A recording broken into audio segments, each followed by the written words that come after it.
Welcome back to The Lead. Let's continue with reaction to the announcement by the President increasing the embedded generation threshold to 100 megawatt. James-Brent Styan is the author of Blackout, the Eskom crisis, and he joins me now for some reaction to the President's announcement today. James, thank you so much for making time. A welcome decision. Some people are calling it decisive, and you wonder, had it been taken 5-10 years ago, where would we be now? We'd certainly not have been facing stage 4 load shedding. In my view, it's a fantastic decision. People were expecting, asking for 50 megawatts, expecting 10 megawatts, and the President gave us an early Christmas bonus by saying 100 megawatts. And what it means is that private players are able to develop their own power generation capacity.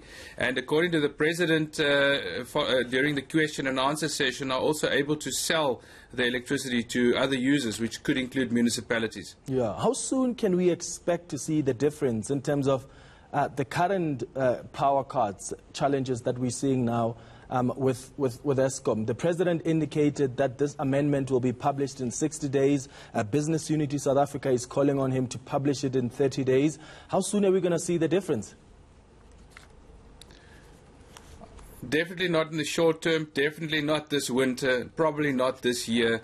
You don't build a 100 megawatt plant in 12 months, in my view. At the earliest, you're going to look at 18 months, in my view. That being said, there are one or two large entities. So where the big benefit comes in is if the big users, the mines, the smelters, the big energy users, Sasol, if they build their own facilities, and some of them have, to some extent, already facilities that are in existence but haven't been connected yet because of this licensing challenge. So if once that is done and those things connected, there might be a slight improvement in the system as a whole, because it relieves the burden from Eskom and it allows more capacity for the rest of us.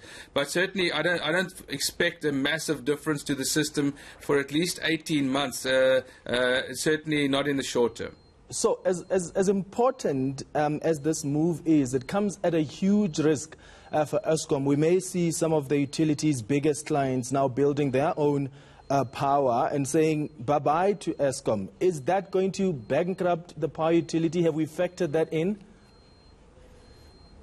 I think it's a major risk, a major concern. I honestly don't see how Eskom is going to get around this. So there's still a lot of bureaucracy to go. We still need to see what the permits will entail. These power generators will have to use Eskom's existing transmission lines and distribution grids in the municipalities as well to get electricity from the facility they'll be building to the end user. And the charges that Eskom might be charging in that regard, we don't know what that might be. It could be excessive. So another interesting thing this could lead to is a question about electricity pricing. Yeah. So a lot of, one of the big concerns about a move like this, which is seen by some as privatization of the electricity sector, is the impact it might have on electricity costs and pricing.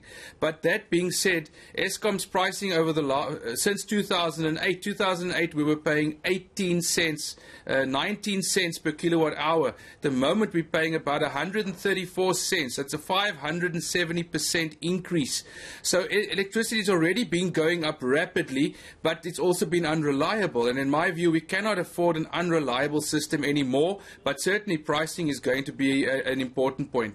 Can that be regulated in some way? Because I've seen that is really the concern from some of the sectors of the economy. People are arguing, well, how are you going to ensure that some of the people selling the power are not going to be selling it at exorbitant prices? Well, there is a regulator, the Nersa, and I'm certain that they'll be looking into price contracts and pricing but as I've been saying, electricity pricing has been going up rapidly over the past 10 odd years. Over the next 2 years, it's going up by 15% per year already. So we see massive increases already. It's going to be interesting. Lots of the expectation is a lot of the generation that will be developed will be something renewable generation, solar, wind, and lots of the experts experts are saying, but that's very cheap generation. So in fact, there's a possibility that the actual build and cost of this electricity might be a lot cheaper than Eskom's. So it's going to be very interesting to see what the pricing points are going to be. You mentioned earlier privatization. And some skeptics are looking at this announcement by the president. They're asking, is this the beginning of privatization of power generation? I don't see, I think so, but again, I'd imagine it's always going to be a hybrid in South Africa. Eskom provides about 95% of all the electricity when it is able to provide the electricity, 95%. So to reduce that significantly is going to take a very, very long time.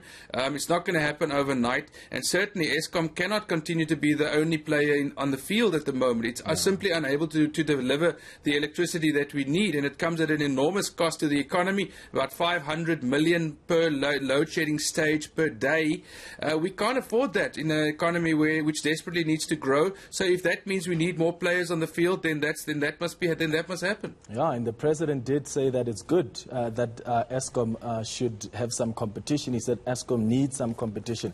James-Brent, thank you so much for your time on The Lead this afternoon.